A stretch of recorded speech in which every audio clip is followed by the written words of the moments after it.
Zoom a la noticia con Andrea Bernal. ¿Qué tal? Bienvenidos, soy Andrea Bernal, esto es Zoom a la noticia. Nuestro lente lo enfocamos hoy en Estados Unidos, porque estos son los hechos. El gobierno del presidente Barack Obama anunció los primeros cambios en su política hacia Cuba, que consisten en una serie de medidas entre las que se encuentran la flexibilización de viajes y la apertura del comercio. Hay una serie de hitos que tendrán que ser parte de esto para que avance. Uno de esos fue la liberación de los prisioneros. Otro fue el anuncio de las nuevas regulaciones. Lo otro será los próximos diálogos e iremos de hitos en hitos. Es parte de un proceso. Y por supuesto hay un debate. Los levantamientos de restricciones comerciales fueron cuestionados por parte de los republicanos, quienes aseguraron que esto no representa un alivio económico para los ciudadanos cubanos, sino un alivio económico para el régimen de los hermanos Castro. Además, cuestionan que las medidas anunciadas sirvan para acelerar la transformación política en La Habana. Con ese tema empezamos Suma la Noticia. Bienvenidos. Pasemos con nuestro tema de debate, nuestro tema que vamos a tratar hoy, como lo hacemos en la introducción, invitando a nuestros tuiteros a responder la siguiente pregunta. ¿Se logrará acelerar la transformación política en Cuba tras el levantamiento de restricciones de Estados Unidos a la isla? Nuestra cuenta @NTN24 Zoom, disponible para sus opiniones desde ya. El levantamiento de restricciones a viajes, remesas, importación y exportación de productos son los primeros pasos del presidente de los Estados Unidos, Barack Obama, en el restablecimiento de las relaciones comerciales y diplomáticas con el régimen de los Castro, anunciadas el 17 de diciembre. A continuación, quiero mostrarles de qué se tratan y en qué consisten específicamente estas medidas. Estados Unidos da el primer paso tangible en la normalización de las relaciones con el régimen cubano luego de 5 décadas de embargo comercial. Las medidas anunciadas por el Departamento del Tesoro y del Comercio norteamericano permiten a los estadounidenses exportar productos para las telecomunicaciones, equipos de construcción, de agricultura, viajar a La Habana sin una licencia y realizar transacciones bancarias en la isla. Telecomunicaciones.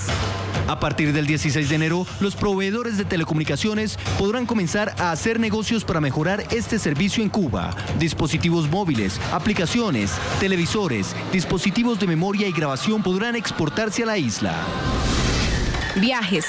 Bajo las nuevas regulaciones, los ciudadanos norteamericanos podrán viajar a la isla ya sea por visitas familiares, religiosas o educativas, sin la necesidad de obtener una licencia especial por parte del gobierno de los Estados Unidos.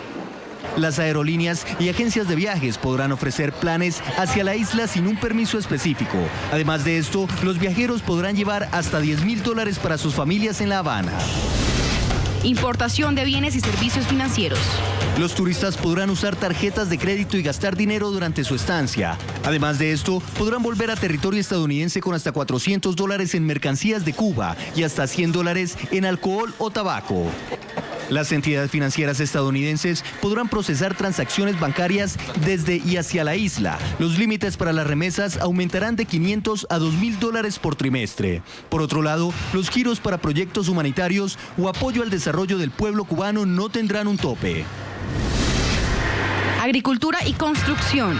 Se podrá exportar hacia la isla materiales de construcción, maquinaria y herramienta para uso por parte del sector privado en la construcción y reconstrucción de infraestructura en la isla. El sector agrícola también se verá beneficiado, debido a que podrá acceder a maquinaria e insumos para proyectos privados en la isla y aumentar la producción. El paquete de medidas llega días después de que el gobierno estadounidense anunciara que el régimen castrista cumplió con la liberación de 53 prisioneros políticos. Y pese a que el presidente de los Estados Unidos, Barack Obama, usó sus acciones ejecutivas para levantar estas barreras comerciales, solo el Congreso de mayoría republicana podrá levantar completamente el embargo.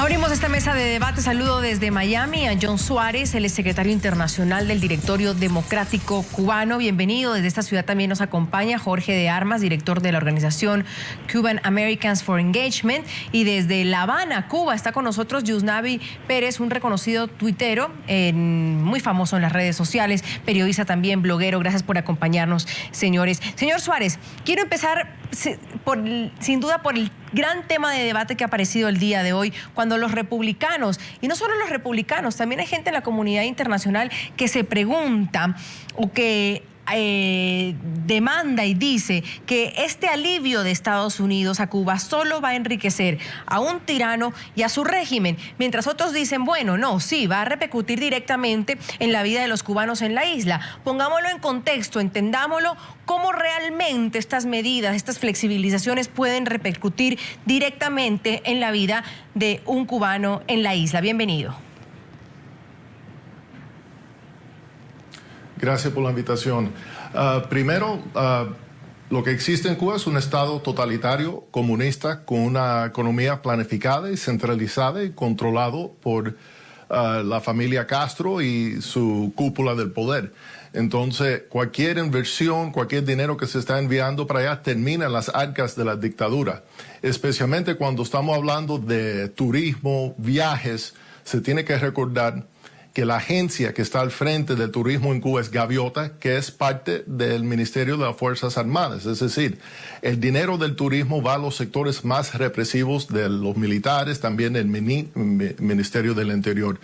Pero además de enfocar en la cuestión macroeconómica, también se tiene que enfocar en las circunstancias de cómo se lleva a cabo esta nueva política del presidente Obama hacia la dictadura castrista, que es el canje de espías, entre ellos Geraldo Hernández, que estaba cumpliendo una condena perpetua por asesinato de 4 jóvenes hermanos a rescate, que es algo muy inusual.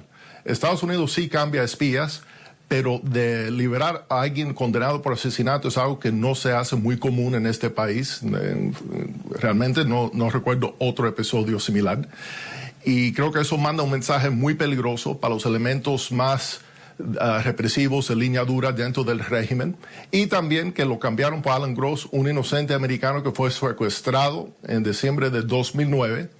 Cuando comenzó esta política de suavizar, porque eso no empezó ahora el 17 de diciembre. Cuando Obama entra en abril de 2009 fue cuando empezó a abrir las sanciones, sí. Abril de 2009 y otra vez en el 2011, en enero de 2011, okay, y entonces, las respuestas han sido muy negativas. Entonces así queda claro que para el señor Suárez, todo ese dinero o esos beneficios que algunos dicen irán directamente y cambiarán la vida de los cubanos a la isla, lo que irán es, como también lo decía el señor Marco Rubio, el senador, a enriquecer las arcas del Estado, del régimen y de los Castro. Señor de Armas, bienvenido. ¿Comparte usted esa visión, esa opinión?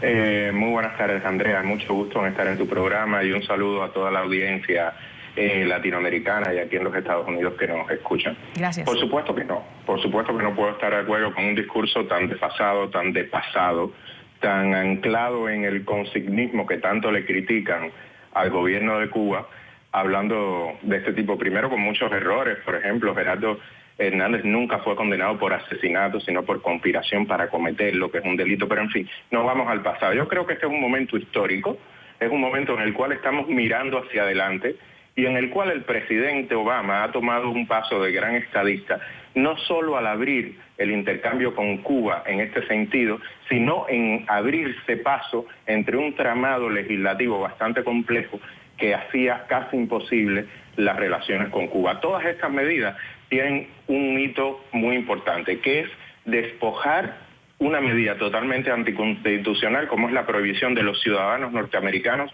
para viajar. Entendamos dos cosas. La primera de ellas es que la política de los Estados Unidos no es entre el gobierno de los Estados Unidos y Miami, es entre el gobierno de los Estados Unidos y el gobierno de Cuba. Y la segunda, que es mucho más importante, es acabar de entender que si se ha visto así desde el gobierno norteamericano, que Cuba es un país en transición, dejemos la política de hostilidades, demos pasos adelante y, por favor, pensemos que hay una serie de medidas que están tomadas desde el Ejecutivo norteamericano sin violar una sola ley norteamericana. Una de las cosas que se decía en la introducción y que era muy importante, tiene que ver con la posibilidad de exportar desde los Estados Unidos hacia Cuba cierto tipo de maquinaria agrícola y para la construcción en el sector privado. Esto entroniza con el decreto 209 que permite que los cubanos renten tierras para uso privado y tengan construcciones de uso privado. Okay. La propia ley Helms-Burton, y con esto termino,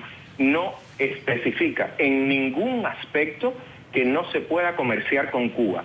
Con lo que no se puede comerciar es con el gobierno cubano y deja abierta la posibilidad para el emergente sector privado que cada vez es más grande y que hoy roza el 10% de la población activa en un país de marcado predominio estatal sobre el sector empresarial. Veamos cómo reciben esta noticia desde Cuba. Señor Pérez, gracias por acompañarnos. Usted un crítico del régimen de los Castro a diario en la red social y le pregunto si realmente se ve esa repercusión cuando hablamos de abrir los viajes, abrir el turismo, la exportación de telecomunicaciones para personas como usted que siempre están pidiendo tecnología, pidiendo una mayor apertura en el Internet.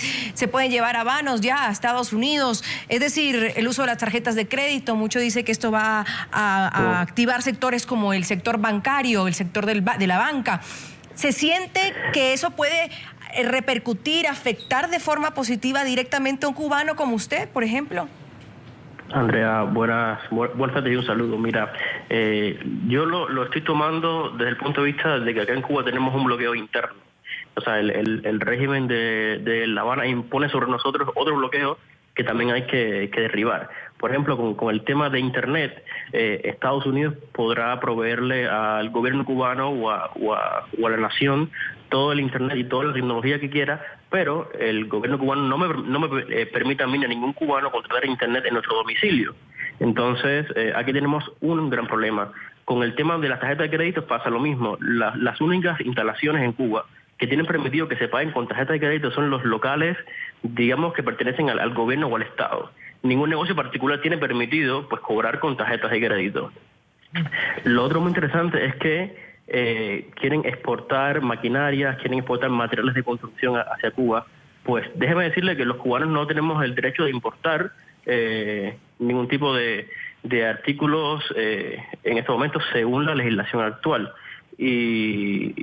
Y eso es lo que yo veo, que hay muchas concesiones del gobierno de Estados Unidos hacia el gobierno cubano, pero pues, o sea, producto del bloqueo interno que tenemos, pues no lo veo muy fácil de conseguir estas facilidades que están dando. Entonces veámoslo por el otro lado y sigo con el señor Pérez con el señor Suárez, teniendo ya la visión del señor Pérez. Si esa es la visión, que es para nada positiva, contrario a lo que nos contaba y nos comentaba el señor Armas, de un discurso trasnochado, quizás, como muchos lo están llamando, de alguien que no quiere que esas relaciones prosperen, ¿qué es lo que debería realmente pasar? Porque lo que dice el señor Pérez es verdad. En la práctica o en el papel suena muy bien todo lo que va a suceder, pero tal vez en la práctica no se puede implementar. Bueno, hay bastante experiencia. Primero quería responder algunas de las cosas que señaló el señor de Café, que era, primero, la Corte Suprema sí ha revisado las sanciones y ha determinado que esa prohibición de viajes sí está dentro del orden constitucional. Segundo, hay un debate que está comenzando ahora diciendo que el Ejecutivo de una forma unilateral se ha excedido en algunas de las medidas que ha tomado.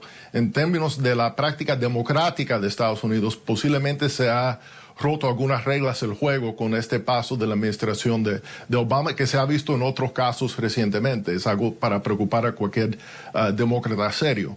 Segundo, escuchando al hermano hablando desde la isla, parece que el discurso que yo tengo no es tan trasnochado como se imagina el representante de Café.